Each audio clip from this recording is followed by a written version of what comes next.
ओ नक दा कोका ढट्टार तोका लब लब थकियां नहीं लभदा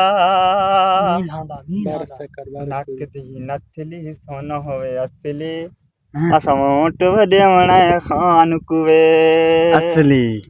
बल्ले दीवे मोर होवे वो बल्ले दीवे मोर होवे सादा खान जेल च छुट आवे थारे हम पियावी दी खैर होवे मन तेनू खानी ओ मन गया ते जिंदगी जेल गुजारी है शबाज़ नू एक साल वो डको इसदा पिंजरा बार दे आंदा है इस माफी चाओ मंगिए वे खाना के हम गुलामी ना मानते हूँ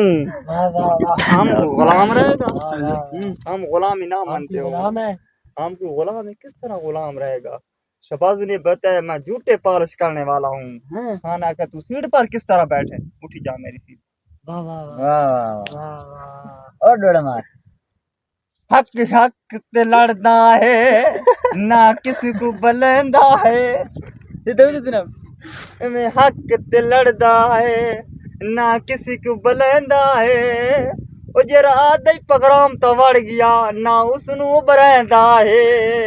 इवें लुगदा लड़दा रांदा कैसू नहीं हूं मनंदा शबाजू शबाज़ हक नहीं लड़दा शबाज़ गलत थी अच्छा मौलवी साहब तो गलत बोल रही मैं आधा शबाजू आधा पिया तुम शेख है ना वो शबाजू आधा पिया हाँ ठीक है